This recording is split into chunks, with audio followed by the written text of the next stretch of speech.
Ciao a tutti e bentornati nel mio canale. In questo video vi dirò quali sono alcuni verbi molto utilizzati nell'italiano parlato. Prima di iniziare però voglio dirvi dove ho preso queste informazioni, perché ovviamente non me le sono inventate, ma ho fatto una ricerca nella banca dati dell'italiano parlato. Questa banca dati è disponibile su internet, quindi vi lascerò il sito web nell'info box qui sotto. Il primo verbo è affrontare. Affrontare. Si affronta una difficoltà, un problema, affrontare qualcosa, affrontare una sfida. Significa to face something in inglese. Il secondo verbo è alzare. Alzare qualcosa. Sono sicura che voi conoscete la forma riflessiva di questo verbo, che è alzarsi, to stand up. Il terzo verbo è aprire. Aprire, aprire una scatola, aprire le finestre, aprire un negozio, aprire un libro, qualsiasi cosa si possa aprire. Poi abbiamo bisognare, quindi bisogna fare qualcosa. È una forma impersonale. Poi abbiamo comprare. Comprare to buy. Comprare una macchina, una casa, un libro, comprare vestiti, qualsiasi cosa. Poi c'è chiudere. Chiudere è il verbo opposto ad aprire, che abbiamo visto prima. Chiudere un negozio, chiudere un occhio. Chiudere un occhio su qualcosa vuol dire far finta di non aver visto, oppure essere clementi riguardo a qualcosa, cioè ok, chiuderò un occhio questa volta. Per esempio, avete fatto qualcosa che non potevate fare, siete stati, beccati, ma chi vi ha beccato chiude un occhio, nel senso che non prenderà provvedimenti a riguardo. Poi c'è capire. Capire è un verbo importante perché vi aiuta ad esprimervi. Quindi io capisco quello che vuoi dire, ma non sono d'accordo, per esempio. Capire, to understand. Poi abbiamo andare. Andare si spiega da solo, è uno dei verbi più usati per gli spostamenti ed è irregolare ovviamente perché come si coniuga? Io vado, tu vai, egli va.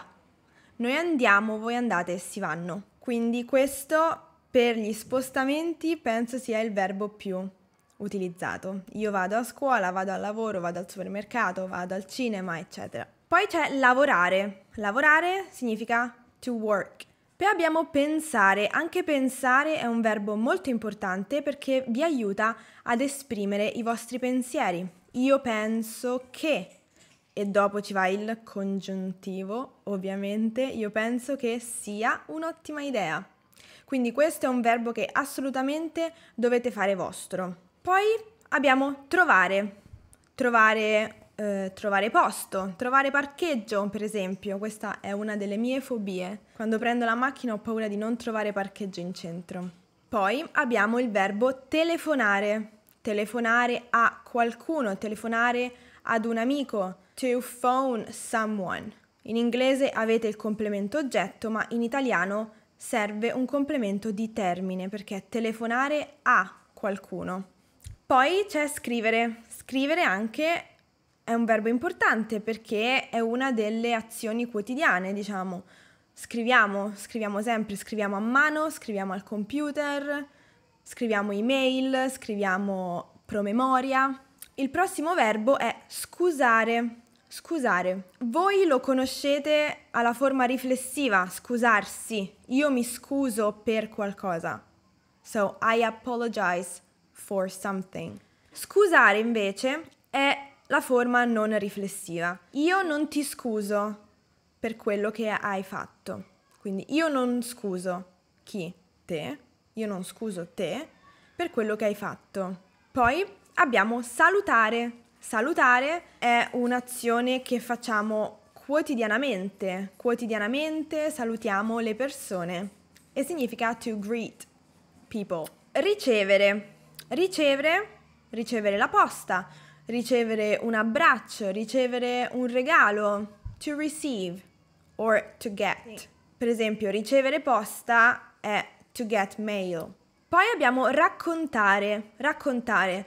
Noi passiamo la nostra vita a raccontare storie, aneddoti, barzellette, episodi che ci sono accaduti o semplicemente quello che abbiamo fatto durante la giornata. Quindi raccontare è to tell. Poi abbiamo presentare. Presentare può essere utilizzato in molte occasioni.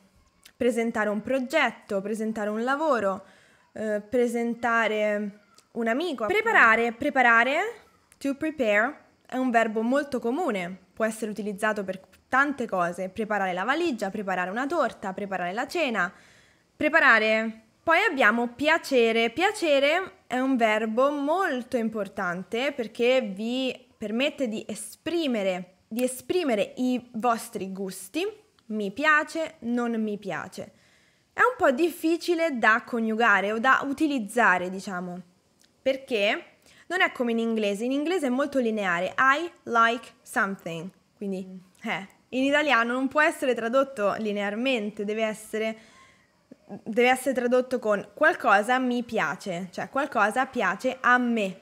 Magari su questo verbo ci ritorniamo in futuro. Poi abbiamo guardare, guardare, to watch, quindi è una azione intenzionale.